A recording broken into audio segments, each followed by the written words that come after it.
히스기야의 아들 므낫세가 왕이 되어서 행한 여러 죄악된 일들이 아주 길게 열거되고 있습니다.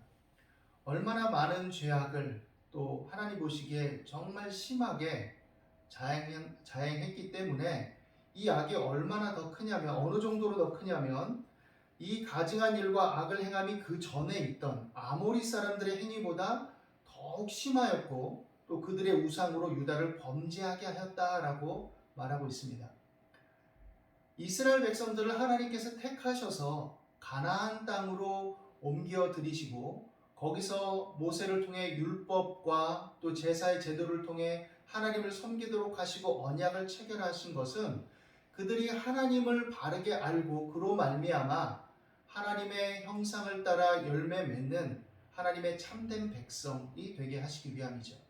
그것의 특징적인 삶은 거룩함으로 나타나는데, 그 거룩함이라는 것은 실제적인 삶의 관계성 속에서 의와 공의와 공평과 선함으로 드러나야 될 것이고, 이것은 바로 하나님께서 이스라엘 백성에게 주신 율법과 계명에 다 스며들어 있는 것입니다.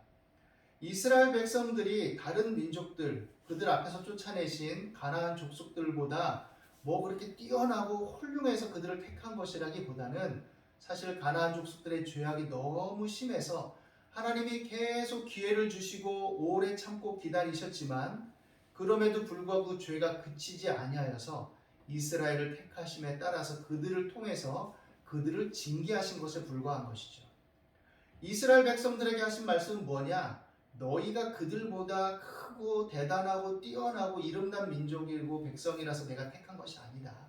너희들도 죄를 범하면 다 이와 같이 망할 것이다 라고 분명히 경고하셨습니다.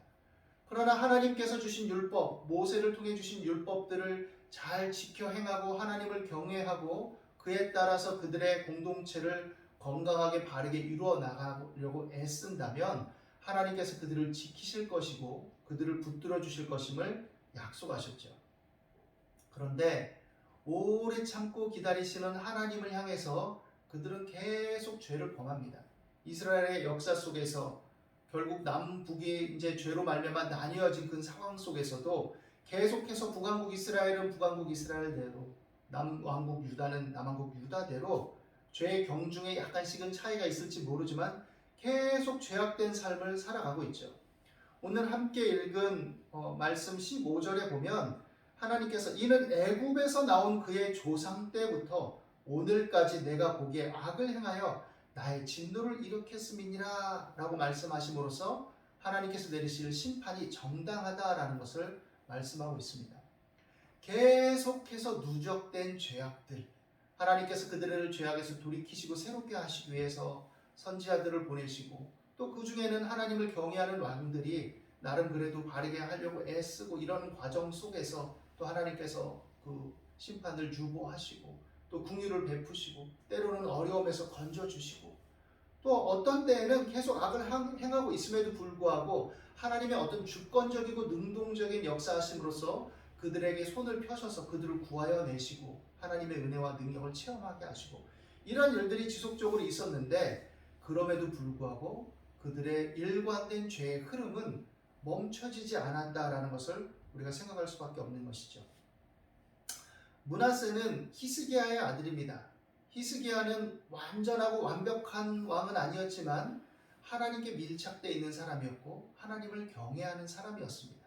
그도 말년에 교만함과 경솔함이 있긴 했지만 그럼에도 불구하고 항상 하나님 앞에서 하나님을 경외하며 하나님의 뜻에 따라서 자신의 본분을 다하려고 했던 사람이죠.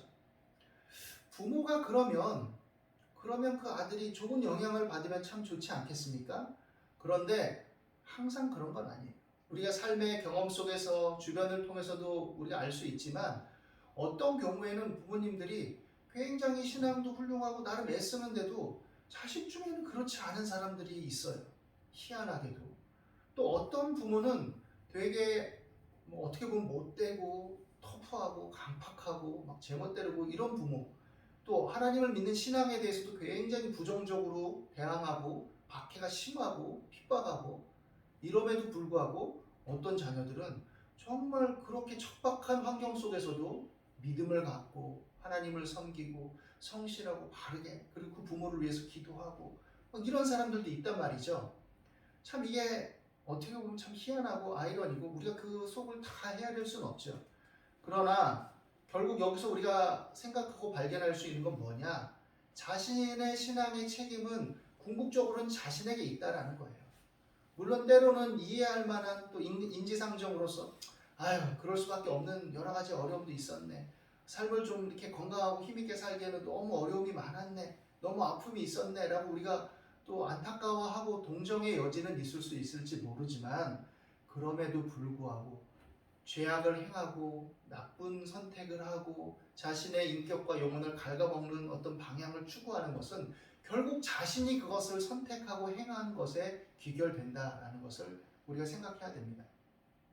므낫세는 아버지 히스기야의 신앙적 그 영향을 잘 받지 못했어요. 오히려 역행을 합니다. 그 어머니 이름은 헵시바인데 나의 기쁨이 그 안에 있다라는 어떤 그런 의미를 가지고 있어요.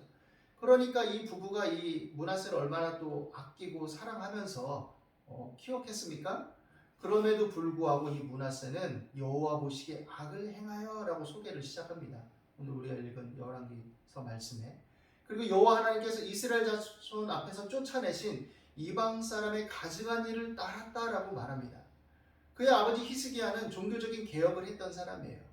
이 이스라엘에 특별히 이 남왕국 유다에도 계속해서 이 개혁을 한 많은 왕들이 있는데 그럼에도 불구하고 이 산당이라는 고질적인 이방의 잔재가 떠나지 않았어요. 물론 거기서 하나님께 제사 드리고 뭐 이러긴 했지만 그러나 그 이방의 흔적이 남아서 죄악된 영향력들이 계속 미쳐지고 있었던 것이죠. 히스기야는 이 산당을 척결하는 일을 단행하고 또 열정을 기울여 개혁을 했던 사람입니다. 그렇다면 어쨌든 그 좋은 것들을 본받아서 그냥 놔두기만이라도 하면 좋은데 산당을 다시 세웠어요. 그리고 아합의 행위를 따라서 이스라엘의 악한 왕이죠. 아합의 행위를 따라서 바알을 위해서 바알신을 위해서 제단을 쌓고 여신인 아세라 목상을 세우고 뭐 하나님의 성전인 예루살렘 성전에까지 우상의 제단들을 쌓고 악한 일들을 행했습니다. 하늘의 일월 성신들을 섬기고 또 어느 정도까지였냐면 자신의 아들을 인신제사로 드릴 지경에까지 이르게 됐죠. 점치는 자들, 사수를 행하는 자들 다 끌어모은 거죠. 그러니까 좋다는 것은 다 끌어모은 거예요. 세상적인 관점에서 본다면 이것도 섬기고 저것도 섬기고 이것도 해보고 저것도 해보고 그리고 그와 관련된 이방 나라들과 그 우상적인 종교들과 연결성을 가지고 어떻게 보면 외교적, 정치적, 경제적 영향을 좀 발휘하고 컨트롤하려고 시도를 했겠죠. 그러나 이것이 좋은 결과를 가져왔느냐? 그렇지 않았다라는 것을 알아야 됩니다.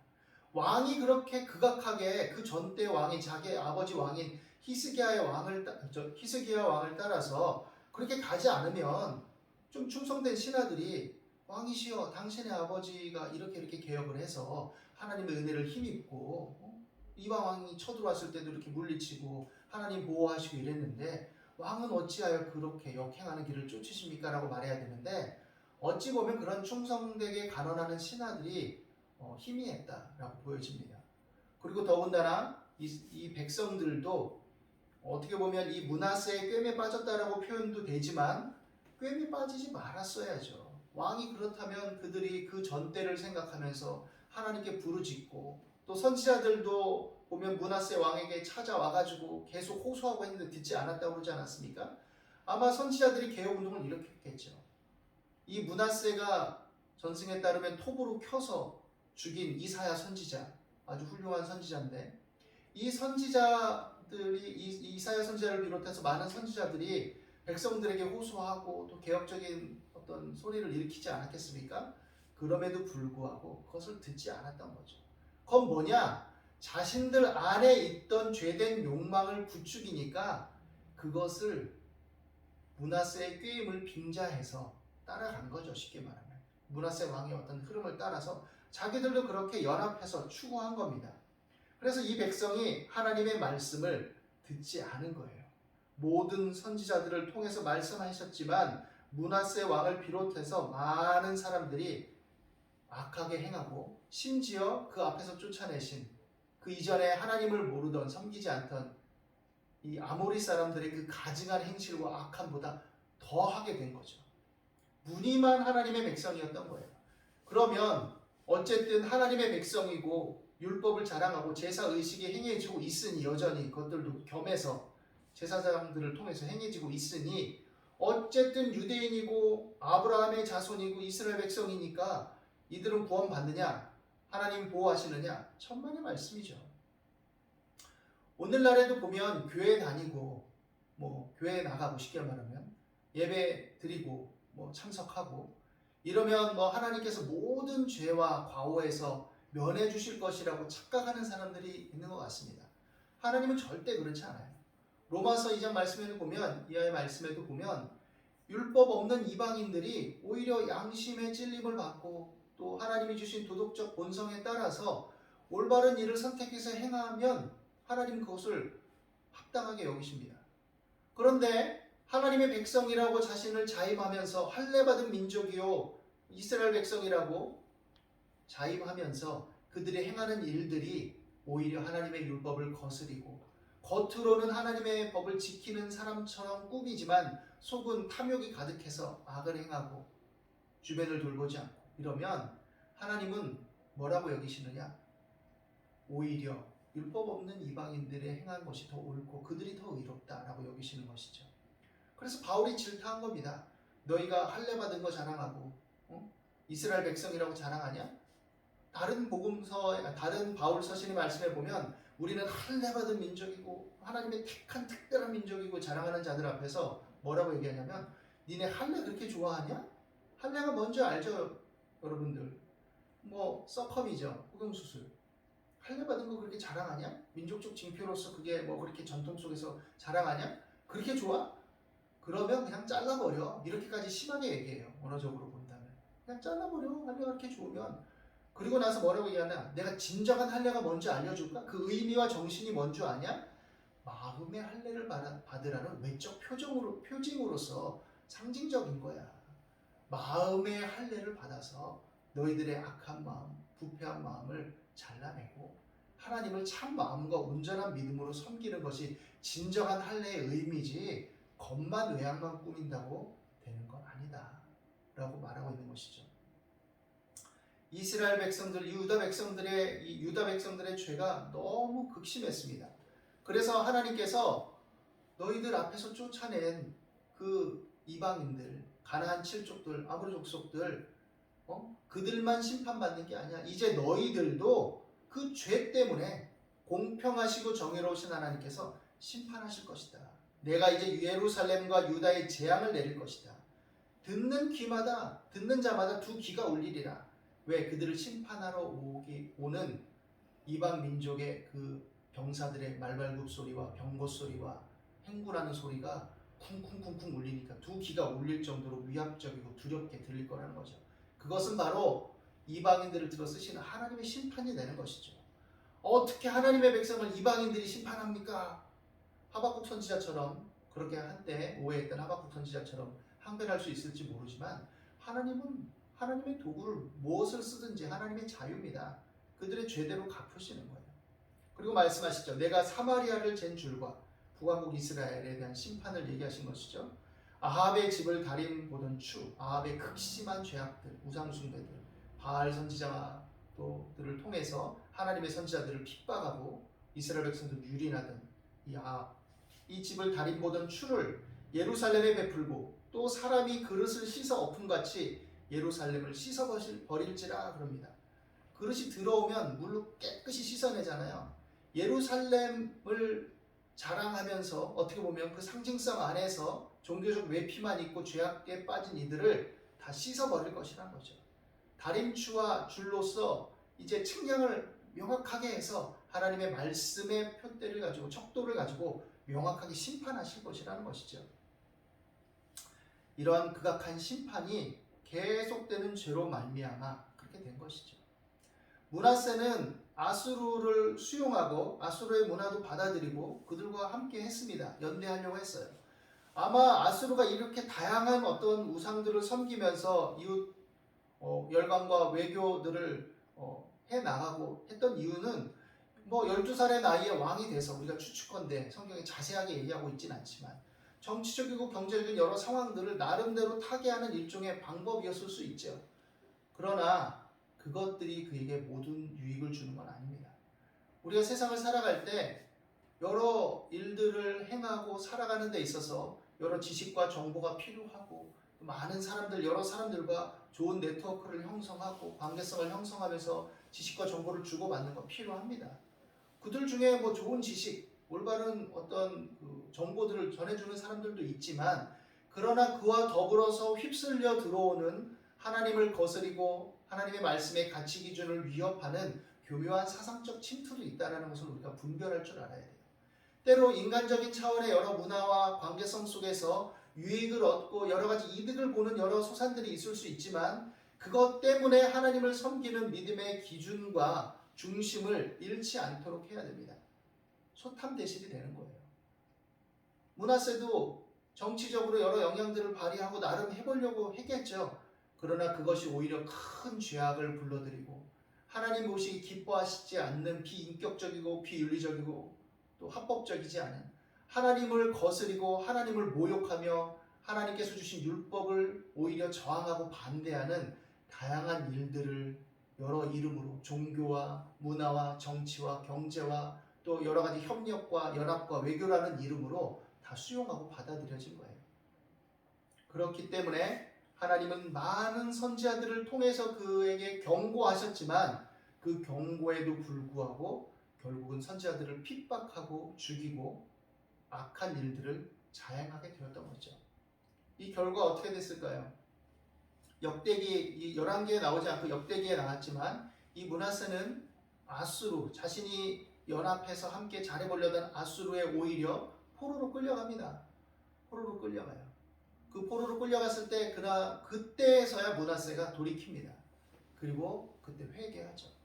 하나님께서는 므낫세의 회개를 그럼에도 불구하고 받아주셔요. 그리고 다시 유다로 돌아오게 하십니다.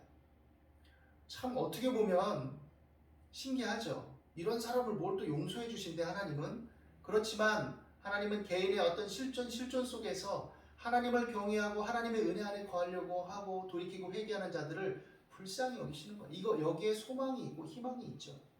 그러면 다른 사람들은 뭡니까? 다른 사람들이 므낫세만을 탓할 수 없어요.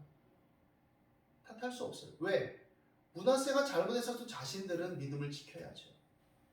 부모가 하나님을 잘 섬기지 않는다고 해서 나도 안 섬기는 걸 합리화시킬 수 있습니까? 자식이 하나님을 안 섬긴다고 부모가 나도 안 섬긴다 합리화할 수 있어요?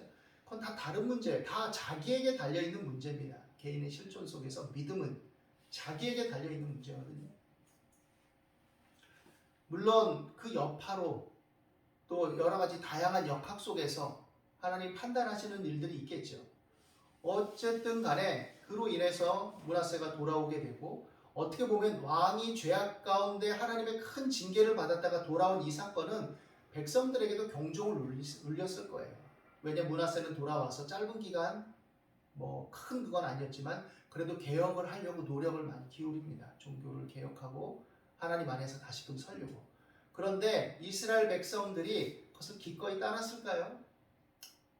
충분하게 기꺼이 따르지 않았던 것 같아요. 그러다 보니까 결국 그 죄악의 도모 속에서 죄악된 흔적들, 그동안에 계속 관성적으로 지속됐던 이스라엘 백성들의 죄, 므낫세의 죄가 여전히 흔적과 파편들을 수많이 남겨놓게 되는 것이죠. 어떤 사람은 마음대로 막 살다가 죽기 직전에 회개하면 되지 않은데 그렇게 성립이 되지 않습니다. 극적인 회심이 일어나는 경우도 있지만 그것은 의도적이고 어떤 자기 의지 속에서 알면서도 막 악하게 살다가 하나님 이제 나 죽을 때 됐으니까 잘못했어요. 죄송해요. 이렇게 끝날 수 있는 게 아니죠. 잘 모르고 방황하다가 하나님에 대해서 의식도 없고 하나님이라는 건 들어봤지만 그냥 삶의 척박함 속에서 막 살다가 나중에 정말 잘못했구나 진심으로 깨달을 때 소망이 있는 것이지 의도적으로 알면서도 막 살고 저항하고 살다가 죽기 직전에 회개하는 것은 인격적 회개가 아니고요.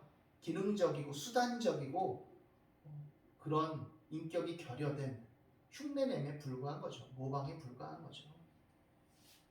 므낫세는 다행히 깊은 깨달음이 있었던 것 같긴 해요. 그래서 회개하고 돌이키게 되었고 또 그런 상황 속에서 하나님 안에서 다시금 회복의 여지가 있었죠. 그러나 여전히 죄악의 잔재들이 남았고 백성들이 큰 교훈을 받지 않았던 것으로 보입니다. 결국 이 므낫세가 죽고 나서 그 아들 아몬이 왕이 되는데 2년밖에 못 다스려요. 왜냐하면 이 아몬도 이제 아버지가 회개한 거를 좀 따라갔으면 좋은데 결국 악한 길로 갑니다. 우상과 연합하고 이방과 연합하고 이런 식으로 추구를 해요. 그러니까 이제 그들의 신하 중에 두 사람이 이러다가는 또 문제 생기겠다 싶어서 암살을 하죠. 죽이죠. 그런데 그렇다고 해서 뭐가 달라지는 건 없습니다. 결국 아몬도 악하게 행했지만 다행히도 그 아들 요시야가 하나님을 경외하고 또 바르게 해서 개혁을 또 굉장히 대단히로 일으키죠. 물론 유다 백성들의 죄악이 계속되었기 때문에 요시야 이후에 죄악을 향해서 다시금 나가게 되죠. 죄악에서 회개하고 돌이키는 것 필요하고 언제나 권장될 일이고 회개는 나 같은 죄인도 구원받을 수 있을까? 이렇게 생각되더라도 하나님의 은혜와 긍휼과 흐를 수 있다는 것 속에서 언제나 권장되어지고 또 권해지고 추구되어져야 될 것이 마땅합니다. 그런데 이걸 알아야 돼요. 내가 회개했다고 해서 내 삶의 과오나 실수나 잘못이 저절로 회복되는 건 아니에요. 내가 노력을 해야 됩니다. 그동안에 했던 많은 잘못과 과오들에 대해서 때로는 책임도 져야 되고 바꿔야 되고 변화시켜 나가야 되고 그 어그러진 관계 개선을 위해서 노력해야 되고 이런 것들이 필요해요. 영화 밀양에 보면 그 주인공 전도연 씨 아들을 유괴했던 그 하원 선생이 이제 교도소에서 신앙을 갖게 됐나 보죠. 전도연 씨가 면회 갔을 때 굉장히 평온한 얼굴로 전도연이 용서를 선포하지도 않았는데 자기가 먼저 하나님 안에서 자기가 용서받았다고 아주 점잖고 그렇게 전도연 씨한테 얘기를 하잖아요. 이건 뭔가 잘못된 거예요. 영화를 통해서 이 기독교 신앙의 문제를 사실은 찌르고 있는 거죠.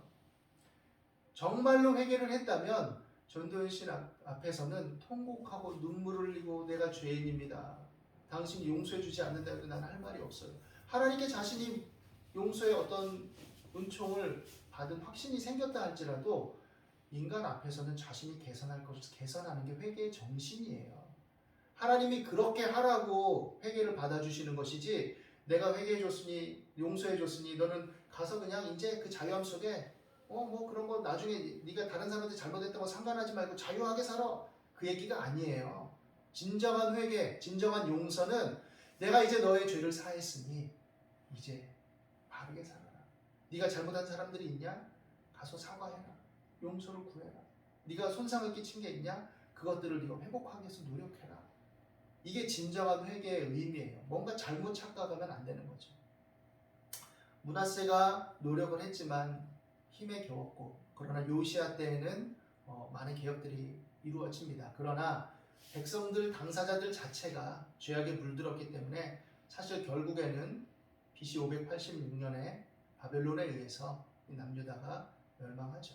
그러나 하나님의 긍휼과 자비 속에서 믿음의 남은 자들이 있었고 그들을 통해서 다시금 회복의 여지들이 일어나게 되는 것이죠. 우리가 신앙생활을 하고 하나님을 섬기며 살아간다고 할 때 주변 상황 또 내게 주어진 여러 가지 것들이 영향을 미치지만 그러나 그 속에서 기억해야 될 것은 항상 좋은 영향을 선택하고 나쁜 영향을 멀리하는 것은 내 책임에 있다는 것을 알아야 됩니다. 그리고 우리는 언제나 우리의 잘못과 허물에 대해서 하나님 앞에 회개할 수 있지만 그러나 그 받은 용서의 은혜를 오해하고 착각해서 내가 제멋대로 사는 것에 대한 면죄부를 주는 것이라고 생각하면 안 된다는 것을 알아야 됩니다. 그리고 그 은혜 안에서 우리가 하나님의 말씀을 따라서 분별력 있게 살아가야 되는 것이죠. 오늘 이 말씀을 통해서 교훈을 받고 언제나 하나님의 용서와 긍휼을 감사히 받아 누리되 그에 합당한 믿음의 삶 속에서 하나님이 주신 자유를 육체의 기회로 삼지 말고 우리의 영혼이 잘 되고 또 그 안에서 건강하고 힘 있는 삶을 추구하는데 유익함이 될 수 있도록 하나님과의 관계 속에 더 큰 은혜를 받아 누리는 어떤 힘이 될 수 있도록 하나님을 더 가까이 하고 모든 관계와 삶 속에 결실할 수 있는 저와 여러분들이 될 수 있기를 예수님의 이름으로 축원합니다. 기도하겠습니다. 하나님, 우리의 연약함을 불쌍히 여겨 주시옵소서. 세상에서 살아가는 동안에 여러 상황과 환경과 사람과 문화와 여러 일들을 적절하게 또 잘 관계성을 갖고 유익을 끼치고 서로 선한 영향을 주고받고 나아가되 아버지 하나님, 주의 뜻에서 멀어지게 만들며 거스르게 하는 것들에 대해서 경계하고 분별 있게 도와주시옵소서. 그리고 또한 우리가 하나님께 용서받은 자들로서 그 은혜 안에서 합당한 삶의 결실을 맺는 분별 있는 또 건강한 믿음의 삶이 될 수 있도록 인도하여 주옵소서. 주의 성령께서 교통하시고 힘을 더하여 주옵소서. 감사함이 예수님 이름으로 기도드립니다. 아멘.